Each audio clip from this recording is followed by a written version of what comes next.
In the 1,990 seconds, Madeleine Stowe wasn't just famous, she was unavoidable. Her name floated through casting offices like a guarantee. Her face dominated posters. Her presence carried a kind of quiet gravity that made audiences lean in. From The Last of the Mohicans to 12 Monkeys, she wasn't simply another beautiful actress. She was the kind of star Hollywood builds entire eras around.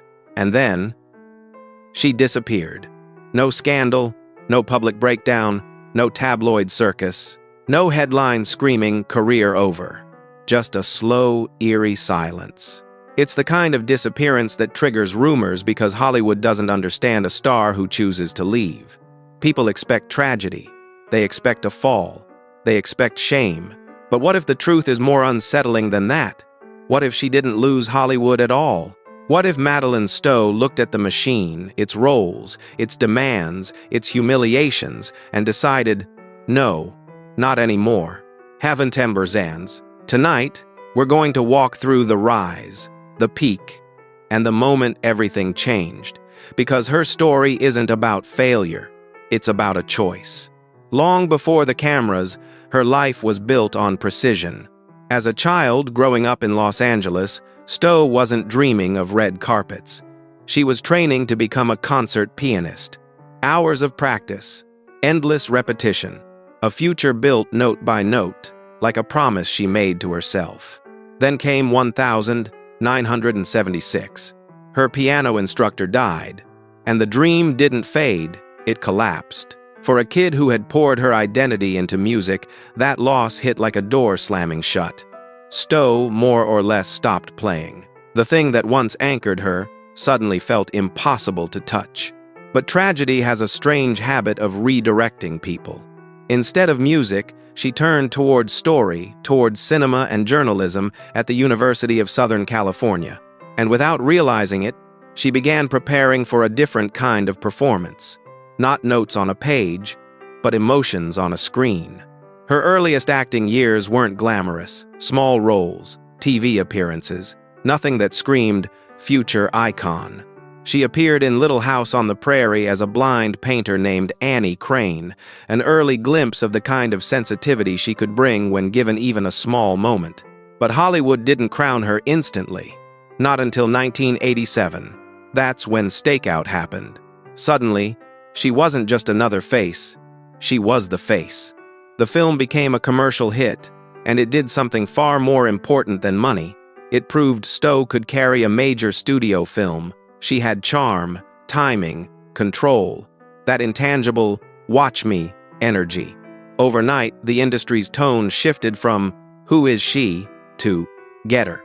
Once the door opened, Stowe moved fast, but not in the usual way. She didn't chase fluffy, safe roles. She gravitated toward intensity. In Worth Winning, she played an intellectual pianist with an edge, demanding, sharp, not written to simply smile. In Revenge, she stepped into a romantic thriller atmosphere that felt dangerous and adult. Then came The Two Jakes, with Jack Nicholson, a neo-noir world of adultery, murder, and corruption. She kept choosing stories that had shadows. And in Closetland, opposite Alan Rickman, the story became psychological warfare. Accusation, fear, power, control. Then, Unlawful Entry hit one of the defining paranoia thrillers of the early 90 seconds. A home invasion becomes a nightmare that keeps unfolding, and Stowe's performance isn't just fear, it's the slow realization that safety can be stolen, and the people meant to protect you might become the threat. She was building a career out of tension, and Hollywood loved her for it because tension sells. In 1992, everything locked into place. The Last of the Mohicans wasn't just a film. It was a sweeping, emotional storm set against war and survival. Stowe played Cora Munro, proud, steady, intelligent. Not a decoration, not a helpless prize. A woman with willpower. And the romance? It wasn't cute. It was ferocious.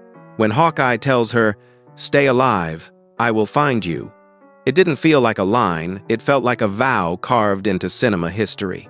That film made her iconic, not just popular, iconic. In shortcuts, she proved she could hold her own in serious ensemble artistry. In Blink, she took the lead in a thriller concept built around perception and delayed reality partial sight, haunting images, the mind catching up to horror hours later. She then played a classic femme fatale in China Moon, stepping into sultry neo-noir territory.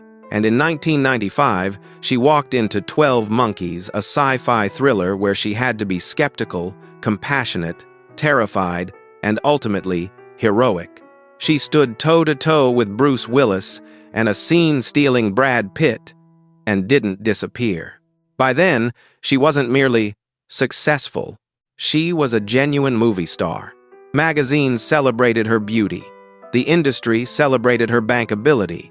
But behind the applause, something darker was forming. Here's the part most people never saw. Stowe began speaking about the parts she was being offered, especially nude scenes, and roles where women existed primarily to be victims. She wasn't claiming she was forced. She was saying something far more chilling. It was normal until it wasn't. Because over time, it stopped feeling meaningless and started feeling like a message: women are disposable. She also described how unsatisfying it became to keep playing victims, how she realized she couldn't continue.